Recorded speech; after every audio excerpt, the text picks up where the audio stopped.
Hello students, आज हम start कर रहे हैं आपका PT1 का साइंस का पेपर क्लास एट्थ का सैंपल पेपर में सेक्शन ए को देखो। मल्टीपल चॉइस के क्वेश्चंस हैं, 8 मल्टीपल चॉइस क्वेश्चन है 1 मार्क के। ठीक है, क्वेश्चन नंबर 1 को देखेंगे। Which of these is correct pair of deficiency disease? इनमें से कौन सा करेक्ट पेयर है डेफिशिएंसी डिसीज का? स्कर्वी देखो, विटामिन डी से नहीं सी से होती है, तो ये करेक्ट पेयर नहीं है। ग्वाइटर बेटा, ग्वाइटर जो है वो आयोडीन की कमी से होता है ना, आयोडीन, ये भी पेयर नहीं है सही। ठीक है, उसके बाद रिकेट्स देखो आपका विटामिन डी की वजह से होता है। ठीक है, ये करेक्ट पेयर है। दूसरा देख लो लास्ट, एनीमिया आपकी खून की कमी जो है वो आयरन की वजह से होती है, तो ये भी आपका रॉन्ग था। Which of the following is unicellular? Unicellular मतलब सिंगल सेल का जो बना हुआ है। ठीक है, इनमें से कौन यूनिसेलुलर? ह्यूमन, हम तो भाई मल्टी सेलुलर ऑर्गेनिज्म है। Yeast, yes, yeast is the correct option. Bread mould में भी बहुत सारे होते हैं। ठीक है, और ट्री भी एक मल्टी सेलुलर ऑर्गेनिज्म है। ठीक है, क्वेश्चन नंबर 3 देखो। The large empty space present in cell. Empty मतलब खाली जगह, खाली स्पेस, बहुत बड़ी खाली स्पेस जो सेल के अंदर होती है, उसको हम प्रोटोप्लाज्म नहीं कहते। प्रोटोप्लाज्म या साइटोप्लाज्म, ये दोनों एक ही वर्ड है। ठीक है, साइटोप्लाज्म में बहुत सारे सेल ऑर्गेनेलीज होती हैं प्रेजेंट। ठीक है, साइटोप्लाज्म के अंदर फ्लोट कर रही होती है सेल ऑर्गेनेलीज, तो वो एम्प्टी तो नहीं होता। ठीक है, स्टोर हाउस जैसा हमने कोई वर्ड ही नहीं पढ़ा था, तो सही आंसर जो है इसका वैक्यूल है। ठीक है, वैक्यूल जो होते हैं वो लार्ज और एम्प्टी होते हैं। Who discovered first antibiotics? ये सबको आता है ना, पहली एंटीबायोटिक पेनिसिलिन जो है वो किसने डिस्कवर की थी? यस, अलेक्जेंडर फ्लेमिंग ने, है ना। Which of the following is a communicable disease? communicable मतलब जो कम्युनिकेबल, जो फैलती है, दूसरों को फैलती है। ठीक है, तो कम्युनिकेबल डिसीज कौन सी है इनमें से? ओबेसिटी, मोटापा, डायबिटीज, शुगर, कॉमन कोल्ड या हाई ब्लड प्रेशर। तो यस, कॉमन कोल्ड जो है ये कम्युनिकेबल डिसीज है। मुझे कोल्ड होगा तो मेरे साथ जो है उनको भी कोल्ड हो जाएगा। ठीक है, the magnetic effect of current is noticed. आपको मैग्नेटिक इफेक्ट कब नजर आता है? कब नजर आता था बेटा? जब वायर के अंदर करंट आती थी, करंट आएगी वायर के अंदर, उस टाइम पे आपको मैग्नेटिक इफेक्ट दिखेगा। जैसे ही आप करंट को बंद कर दोगे, आप स्विच ऑफ कर दोगे, सर्किट को क्लोज कर दोगे, तो आपका जो वायर है वो वायर रहेगी, फिर वो मैग्नेटिक इफेक्ट शो नहीं करेगी। ठीक है, तो वायर इज थिक, मोटापे से उसका कोई नहीं है। ठीक है, तो जब करंट फ्लो कर रही होगी उसी टाइम जो है आपका मैग्नेटिक फील्ड नजर आएगी, अदरवाइज मैग्नेटिक फील्ड नजर नहीं आएगी। The deflection of compass needle near, deflection current compass कब दिखाएगी? आपकी मैग्नेटिक कंपास जो है वो डिफ्लेक्ट कब होगी बेटा? कब होती है? जब करंट कैरिंग वायर शोज, कब? जब हीट प्रोड्यूस होती है तब, जब साउंड प्रोड्यूस होती है, जब मैग्नेटिक फील्ड प्रोड्यूस होती है, या फिर एनर्जी इज वेस्टेड। तो करंट हमने देखा था जो कंपास है वो डिफ्लेक्ट कब हो रही थी? जब उसके अंदर क्या आ रहा था? जब वायर के अंदर मैग्नेटिक फील्ड आ रही थी, है ना। उसका ये हीट के साथ, साउंड के साथ ये कुछ लेना देना नहीं है ना। एनर्जी कोई वेस्ट नहीं हो रही थी वहां पे। क्या हो रहा था? Magnetic field is produce. जब भी डिफ्लेक्शन हो रही है तो इसका मतलब वहां मैग्नेटिक फील्ड जनरेट हो रही है। ठीक है, what is the main cause of antibiotics resistance? Main cause क्या है एंटीबायोटिक रेजिस्टेंस का? तो यूज ऑफ वैक्सीन। देखो वैक्सीन बिल्कुल अलग हो गया। एंटीबायोटिक क्या होती है? टेबलेट होती है, यहाँ आप सिरप की फॉर्म में आप एंटीबायोटिक खाते हो, है ना। वैक्सीन जो होती है वो इंजेक्ट होती है। ठीक है, वैक्सीन तो इसका दूर नहीं है। ओवर यूज ऑफ, यस, जब आप ओवर यूज करोगे इन एंटीबायोटिक्स का, आपको एंटीबायोटिक्स ऐसे ही नहीं खा लेनी है। जब डॉक्टर प्रिस्क्राइब करे, जितना अमाउंट प्रिस्क्राइब करे उतनी ही आपको लेनी है। Lack of exercise, poor diet से इसका कोई लेना देना नहीं है। ठीक है, now moving towards the next section, this is section B containing 2 marks. A student observed that when curd is left out for a day, it becomes more sour. What can be 2 possible explanations for this observation? ठीक है, और एक student जो है वो observe करता है कि अगर कर्ड जो है एक दिन के लिए बाहर रह जाता है तो वो ज्यादा खट्टा हो जाता है। ठीक है, ज्यादा सोर हो जाता है। तो इसके 2 पॉसिबल आप हमें ऑब्जर्वेशन जो है वो बता दो, ठीक है। आंसर हम लिखेंगे वेरी सिंपल इसका बेटा, कर्ड के अंदर क्या होता है, एक बैक्टीरिया जिसका नाम है यस लैक्टोबैसिलस, ठीक है। लैक्टोबैसिलस बैक्टीरिया जगह अगर आप उसकी जल्दी ग्रोथ होती है, वो जल्दी जल्दी मल्टीप्लाई, अगर आप उसको बाहर रहने दोगे कर्ड को, वो जल्दी जल्दी मल्टीप्लाई होगा, किसमें कन्वर्ट होगा, दूध के लैक्टिक एसिड को वो किसमें कन्वर्ट कर देगा, यस लैक्टोस में। ये आपने जरूर याद रखना है, किसको कन्वर्ट करता है वो, दूध में क्या होता है लैक्टिक एसिड, लैक्टिक एसिड को किसमें करता है, लैक्टोस में कन्वर्ट कर देता है, ठीक है। जिसकी वजह से क्या होता है, जो आपका कर्ड है उसका पीएच जो है वो कम हो जाता है, और पीएच कम जैसे ही होगा है ना, तो एसिडिक हो गया, वो कम पीएच होता जाएगा, कम पीएच होगा तो वो एसिडिक हो जाएगा। एसिडिक क्या होते हैं, एसिड आपके खट्टे होते हैं, सॉर होते हैं ना, ठीक है। यही आप लिखोगे, curd contain lactobacillus bacteria, curd के अंदर लैक्टोबैसिलस बैक्टीरिया होता है, बैक्टीरिया मल्टीप्लाई रैपिडली है ना, and convert lactose sugar, lactic acid भी लिख सकते हो आप, lactose sugar into lactic acid, ठीक है। लैक्टोज शुगर को किसमें कन्वर्ट कर देता है, लैक्टिक एसिड में, ठीक है। एज लैक्टिक एसिड इंक्रीजेस, जैसे जैसे लैक्टिक एसिड इंक्रीज होता जाएगा तो पीएच जो है वो डिक्रीज हो जाएगा, ड्रॉप हो जाएगा है ना, और आपका कर्ड जो है वो सॉर हो जाएगा, खट्टा हो जाएगा। अब देखो text, differentiate between communicable and non communicable diseases with example, ठीक है। कम्युनिकेबल डिसीजेस क्या होती हैं, जो एक पर्सन से, इन्फेक्टेड पर्सन से हेल्दी पर्सन को हो जाती हैं, ठीक है। और नॉन कम्युनिकेबल डिसीजेस कौन सी होती हैं, जो नहीं फैलती है ना, they do not spread from infected person to healthy person. Example आप दे लोगे, ठीक है, spread from an infected person to healthy person. Communicable diseases spread होती है, जैसे कोल्ड बेटा सबको हो जाता है घर पे, टीबी, कोविड-19 ये फैलने वाली है ना। और नॉन कम्युनिकेबल, एनसी मतलब non communicable, do not spread from infected person to healthy person, infected person से हेल्दी पर्सन को कुछ नहीं होगा। देखो अब डायबिटीज, किसी को डायबिटीज है तो हमें नहीं हो जाएगी, ठीक है, कैंसर हमें नहीं हो जाता, ठीक है, ये नॉन कम्युनिकेबल डिसीजेस है। Why does a compass needle deflect when placed near a current carrying wire? आपने एक करंट कैरिंग वायर ली है, उसके पास आपने क्या लगाया है, कंपास लगाया है ना, तो कंपास की नीडल डिफ्लेक्ट हो रही है, ठीक है, डिफ्लेक्शन, तो उसकी सुई घूम रही है, नॉर्थ साउथ वाली उसकी जो नीडल है वो डिफ्लेक्ट हो रही है। दिस मीन्स कि वायर में क्या है, मैग्नेटिक फील्ड प्रोड्यूस हो रही है। तो आप यहीं से क्वेश्चन से लिख दोगे, अ कंपास नीडल, यहीं से स्टार्ट करोगे, a compass needle deflect when placed near A current carrying wire because magnetic field is produce in the wire, क्योंकि मैग्नेटिक फील्ड प्रोड्यूस हो रही है वायर के अंदर है ना, इसीलिए वो डिफ्लेक्शन, कंपास जो है वो डिफ्लेक्शन शो कर रहा है। Now moving towards the section C containing 3 marks each. Question number 12 को देखो, explain how vaccination help in prevention of disease. आपको वैक्सीनेशन होती है, ठीक है, आप बचपन से ही वैक्सीन लगवाते हो है ना, तो कैसे प्रिवेंट करती है आपको डिसीज से, है ना। ये क्वेश्चन मोस्ट इंपॉर्टेंट क्वेश्चन है, ठीक है। तो वैक्सीनेशन में एक्चुअली होता क्या है, वैक्सीनेशन में आपको आर्टिफिशियली आपकी बॉडी के अंदर डेड या फिर बहुत ही वीकेंड वायरस या बैक्टीरिया आपकी बॉडी के अंदर सुई के थ्रू, ठीक है, नीडल के थ्रू आपकी इंजेक्ट किया जाता है आपकी बॉडी के अंदर, ठीक है, ताकि सो दैट क्या हो कि आपकी बॉडी तो सोचेगी कि ये सच्ची में कोई वायरस या बैक्टीरिया आ गया है, और आपकी बॉडी क्या करना स्टार्ट कर देती है, वर्क करना स्टार्ट कर देती है, जिसकी वजह से वो आपके उसके साथ फाइट करेगी। वो तो वीक होगा तो आपकी बॉडी जो है वो जीत जाएगी, बट आपकी बॉडी के अंदर क्या होगा, इम्यूनिटी बन जाएगी।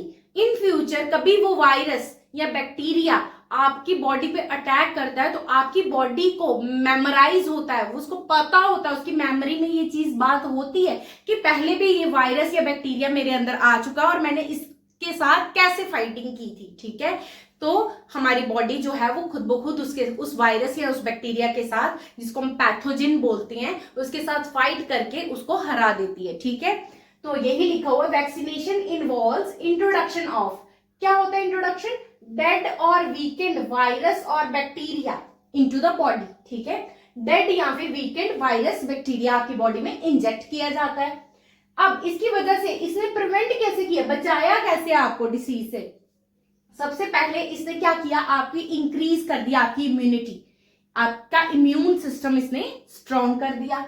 दूसरा point, the body remembers, body को याद रहता है how to fight the specific virus और बैक्टीरिया, इस पर्टिकुलर वायरस या बैक्टीरिया से मैंने कैसे फाइट किया था, मैं कैसे लड़ी थी, मैंने कौन कौन से हथियार यूज किए थे। ठीक है, हथियार तो नहीं होंगे उसके पास यूजुअली, बट हम ऐसे समझ सकते हैं। ठीक है, और तीसरा आपको it protect body from pathogens, और जितने भी पैथोजेंस हैं इससे बॉडी को प्रोटेक्ट कर देंगे। ठीक है, पैथोजेंस आपके कौन, यस, वायरस एंड बैक्टीरिया। ठीक है, question number 13, group the following diseases as communicable and non communicable. ये कुछ ग्रुप ऑफ डिसीजेस आपको दिया गया है, इसमें आपको बताना है कि कौन सी कम्युनिकेबल डिसीजेस है और कौन सी नॉन कम्युनिकेबल डिसीज है। सीधे हम लिखते हैं कि कोल्ड एंड फ्लू बेटा क्या है, यस कम्युनिकेबल है, एक दूसरे से फैलती है ना। टाइफाइड बेटा, टाइफाइड भी यस, टाइफी बैक्टीरिया का नाम है, इसके है ना, वायरस का नाम क्या है, टाइफी, ये भी कम्युनिकेबल डिसीज है, सी फॉर कम्युनिकेबल। डायबिटीज बेटा, डायबिटीज नॉन कम्युनिकेबल है। ठीक है, कैंसर भी बेटा आपका क्या है, नॉन कम्युनिकेबल है। ठीक है, chicken pox, chicken pox is your communicable disease. ठीक है, ये फैलता है एक पर्सन से, इन्फेक्टेड पर्सन से हेल्दी पर्सन को फैलता है। मलेरिया बेटा ये भी कम्युनिकेबल डिसीज है, कम्युनिटी में मलेरिया फैल रहा है, डेंगू फैल रहा है, पूरी कम्युनिटी में फैलता जाता है। ठीक है, और अस्थमा, अस्थमा भी बेटा आपका क्या है, नॉन कम्युनिकेबल डिसीज है। ठीक है, ये सांस की प्रॉब्लम होती है रेस्पिरेशन से, तो ये नॉन कम्युनिकेबल डिसीज है। ठीक है, question number 14, identify the following micro organisms, आपको माइक्रो ऑर्गेनिजम्स आइडेंटिफाई करने हैं। ठीक है, I make bread and cakes fluffy, मैं आपके लिए ब्रेड और केक्स को फ्लफी बना देता हूं, कौन करता है ये काम, यस यीस्ट। ठीक है, डालते हैं ना, यीस्ट डालते हैं, बेकिंग सोडा जिसको बोलते हो, बेकिंग पाउडर। ठीक है, यीस्ट। ठीक है, I live in the roots of pulse crops. ठीक है, मैं पल्स क्रॉप्स की रूट्स में रहता हूं, उनको क्या देता हूं, न्यूट्रिएंट्स प्रोवाइड करता हूं। कौन है व्यक्ति, कौन सा है, कौन है ये, yes rhizobium.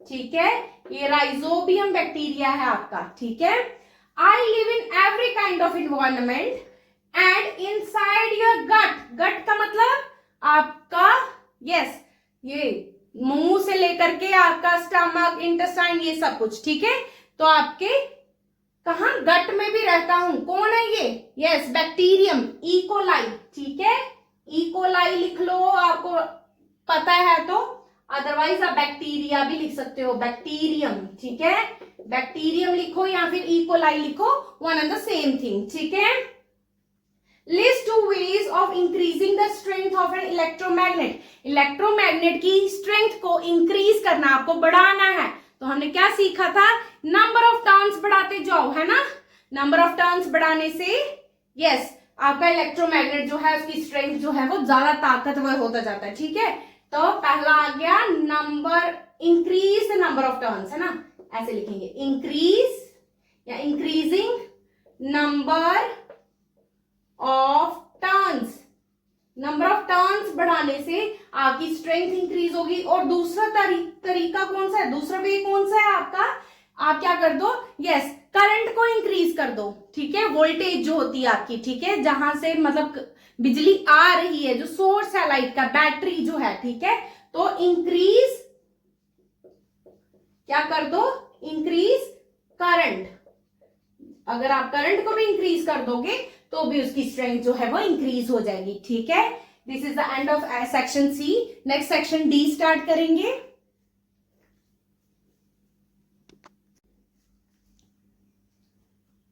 Now moving towards the section D containing 5 marks के क्वेश्चन है बेटा, ये आपके दो। Explain the cause, symptoms and method of prevention of the following disease। बेटा टेबल को अच्छे से लर्न करके जाना। ठीक है, टेबल को मैंने अलग से भी समझाया हुआ है, बहुत ही निमोनिक ट्रिक के साथ मैंने आपको लर्न करवाया हुआ है, आपने वो वीडियो जरूर देख लेनी है। ठीक है, एक बार, ताकि आपके माइंड में बिल्कुल क्लियर हो जाए बातें। ठीक है, मलेरिया किसकी वजह से होता है, कॉज क्या है इसका, कौन करता है मलेरिया, प्रोटोजोआ आपका। ठीक है, सिम्टम्स क्या है इसके, मलेरिया के सिम्टम्स क्या होते हैं, यस हाई फीवर होता है, हेडेक होती है। ठीक है, मतलब यही सब कुछ सिम्टम्स आपको लिखने हैं, ये आपकी बुक में दिए हुए हैं। और आपको प्रिवेंशन भी लिखनी है कि आपको पानी को इकट्ठा नहीं होने देना, मॉस्किटो नेट्स यूज करने हैं, मॉस्किटो रिपेलेंट्स यूज कर रहे हैं। ठीक है, टाइफाइड, टाइफाइड क्या है, कॉज क्या है टाइफाइड का, तो मैंने आपको एक सिंपल ट्रिक से समझाया था, टीसीटी। टीसीटी मतलब टाइनी क्लास टीचर, ठीक है। टाइनी क्लास टीचर से आप क्या, टीसीटी से आपने, टाइनी क्लास टीचर से आपने ये लर्न किया था, T for TB, C for cholera, और टी ये वाला D for typhoid, TYPHOID, typhoid. तो ये सब क्या है, बैक्टीरियल डिसीज है, बैक्टीरिया कॉज करता है ये सब, ठीक है, वायरस नहीं है। तो टाइफाइड कौन करता है, बैक्टीरिया, ठीक है। तो आपको सिर्फ ये एक वर्ड याद रखना है, टाइनी क्लास टीचर, टीसीटी, ठीक है। यही आपके दो टी आ जाते हैं, टाइफाइड भी और टीबी भी, और सी फॉर कॉलरा, ठीक है। ये सब आपके बैक्टीरियल डिसीज, ठीक है। नेक्स्ट देखो, इसके सिम्टम्स आप देख लेना, आपकी बुक में बहुत अच्छे से दिए हुए टाइफाइड के सिम्टम्स और मेथड ऑफ प्रिवेंशन, ठीक है। ये टेबल आपको बिल्कुल टिप्स पे याद करके जाना है, ठीक है। बहुत क्वेश्चन निकलेंगे इस टेबल से, बहुत ज्यादा, एमसीक्यूज, वन वर्ड, उसके बाद आपके इस तरह के क्वेश्चंस, ठीक है। क्वेश्चन नंबर 17 को देखो, describe the different ways in which micro organisms can be useful to us and harmful to us. Most important question बेटा आएगा पेपर में, ठीक है, आना ही आना है, ठीक है। अच्छे से प्रिपेयर कर रहे हैं आप। माइक्रो ऑर्गेनिज्म यूजफुल कैसे है बच्चे आपके लिए, आपने पढ़ा था लैक्टोबैसिलस के बारे में, है ना। तो आपको फूड में लैक्टोबैसिलस, तो लैक्टोबैसिलस के बारे में थोड़ा सा लिख देना कि किसमें हेल्प करता है, आपकी कर्ड की फॉर्मेशन में। एक माइक्रो ऑर्गेनिज्म ही है, बैक्टीरिया है, ठीक है, कर्ड फॉर्मेशन में हेल्प करता है। अगर ये नहीं होता तो आपका कर्ड नहीं होता, ठीक है, कर्ड फॉर्मेशन में हेल्प करता है। मेडिसिन में बहुत यूज है इसका। मेडिसिन में कैसे, अब देखो आपकी जो वैक्सीन बनती है, ठीक है, उसमें भी तो वायरस और बैक्टीरिया ही तो यूज होते हैं, वो माइक्रो ऑर्गेनिजम्स ही तो है ना। तो वैक्सीन जो आपकी बनती है, उसके बाद जो एंटीबायोटिक्स आप खाते हो, ठीक है, फर्स्ट एंटीबायोटिक्स किसने बनाई थी, ये नाम याद रखने, अलेक्जेंडर फ्लेमिंग ने। और फर्स्ट वैक्सीन स्मॉल पॉक्स की किसने बनाई थी, यस, कौन था, एडवर्ड जीनर, ठीक है। इसके भी निमोनिक्स मैंने लर्न करवाए हुए हैं आपको, ठीक है, तो आपने वो वीडियो जरूर देख लेनी है।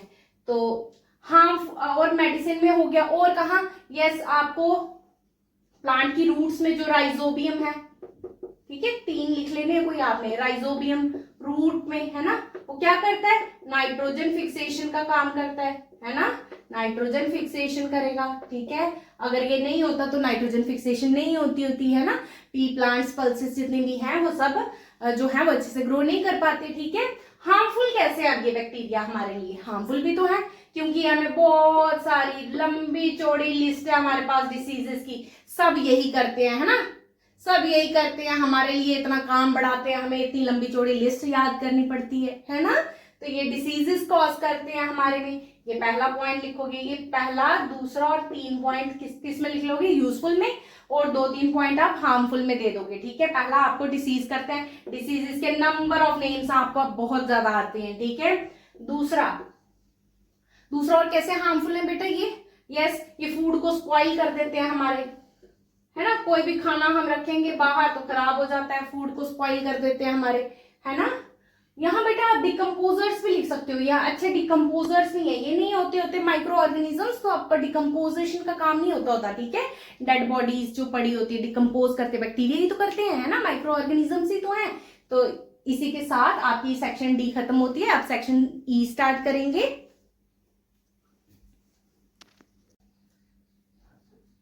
सेक्शन ई को देखेंगे, this is the last question of your question paper, ठीक है। सेक्शन ई जो है आपका केस स्टडी क्वेश्चन है 4 मार्क्स का। पढ़ूंगी मैं इस क्वेश्चन को। Yeast is a type of micro organism. Yeast क्या है, एक माइक्रो ऑर्गेनिज्म है। It belongs to a group of micro organisms called fungi, ठीक है। ये कौन से ग्रुप से बिलोंग करता है, फंगस ग्रुप से बिलोंग करता है, फंगी बोलते हैं। Yeast grows well in warm conditions. अब गर्मी है, देखो वार्म कंडीशंस में जल्दी ग्रो करता है ना, आपका आटा जो है वो जल्दी खट्टा हो जाता है इस टाइम पे, है ना, सॉर हो जाता है। Yeast also respires and break down food to release energy for their growth. Yeast क्या करता है, रेस्पायर करता है एंड ब्रेक डाउन फूड को, किसमें ब्रेक डाउन करता है, ब्रेक डाउन कर देता है फूड को ताकि एनर्जी को रिलीज कर सके अपनी ग्रोथ के लिए। During this process carbon dioxide is release. कौन सी गैस रिलीज करता है? कार्बन डाइऑक्साइड रिलीज करता है। जब डो के अंदर या किसी चीज के अंदर ये मल्टीप्लाई करता है तो कार्बन डाइऑक्साइड को रिलीज करता है, which forms bubbles that makes the dough soft and fluffy. इसी कार्बन डाइऑक्साइड की वजह से आपका डो जो है वो सॉफ्ट और फ्लफी हो जाता है, ठीक है। Yeast also produces small amount of alcohol during this process। थोड़े अमाउंट में अल्कोहल भी प्रोड्यूस होती है, इसलिए आपके डो जो है वो स्लाइटली डिफरेंट स्मेल करता है, ठीक है। This special property of yeast is used in making breads, cakes and more। यही जो प्रॉपर्टी है इसकी, कार्बन डाइऑक्साइड को रिलीज करना है ना, और स्मॉल अमाउंट में अल्कोहल को भी रिलीज करना, ये इस प्रॉपर्टी से ही हम ब्रेड, केक्स और भी ज्यादा चीजें बना सकते हैं। In addition to yeast some bacteria such as, इसको ईस्ट को छोड़ के कुछ और भी बैक्टीरियाज हैं जैसे कि lactobacillus help in fermentation of batter of idli and dosa. आप देखो कभी आपने इडली डोसा बनाया हो तो आपकी मदर जो है वो क्या करती है, कर्ड डाल देती है। कर्ड के अंदर क्या है, लैक्टोबैसिलस है ना। तो लैक्टोबैसिलस भी हेल्प कर देता है फर्मेंटेशन के प्रोसेस में, और आपका जो बैटर है इडली डोसा का वो रेडी हो जाता है, ठीक है। यीस्ट डाल के भी होता है, बट आप instead of using yeast lactobacillus is also used, ठीक है। Roots of legumes contain rhizobium bacteria. जो रूट्स है लेग्यूम्स की, आपकी जो पल्सेस हैं, दालें हैं, उनकी जो रूट्स है उनमें राइजोबियम बैक्टीरिया होता है। This bacteria helps in nitrogen fixation, ठीक है। Which gas yeast release during respiration. Respiration के दौरान कौन सी गैस रिलीज करता है? यस, कौन सी गैस रिलीज करता है? Carbon dioxide is release. तो आप लिख दो यहाँ पे कार्बन डाइऑक्साइड इज रिलीज्ड, ठीक है। कौन सी गैस रिलीज होती है? Carbon dioxide. What is the role of lactobacillus in our life? Lactobacillus का क्या रोल था? यहां पढ़ा था ना हमने लैक्टोबैसिलस हेल्प इन फर्मेंटेशन, ठीक है। तो लिखोगे हेल्प्स इन फर्मेंटेशन, ठीक है। फर्मेंटेशन में हेल्प कर रहा है, ठीक है, वहां पे लिखा हुआ है, ठीक है। ये रहा इसका आंसर, हेल्प्स इन फर्मेंटेशन, ये रहा, ठीक है। Lactobacillus help in fermentation. What farmers did when there was no chemical fertilizer? अगर किसी फार्मर के पास केमिकल फर्टिलाइजर नहीं है तो क्या करेगा बेटा? यस, वो लिग्यूम प्लांट ग्रो कर सकता है अपनी फील्ड में, जो क्या करेंगे उसकी सॉइल के अंदर नाइट्रोजन को फिक्स करके दे देंगे। तो what farmer can do? He can plant legume crops, ठीक है, लिग्यूम क्रॉप्स लगाएगा वो। Name one nitrogen fixing bacteria. कौन सा नाइट्रोजन फिक्सिंग बैक्टीरिया है? तो अभी हमने पढ़ा नाइट्रोजन फिक्सेशन कौन करता है? राइजोबियम बैक्टीरियम, ठीक है। राइजोबियम बैक्टीरिया, ठीक है। इसी के साथ आपका ये सैंपल पेपर जो है ये फिनिश होता है बेटा।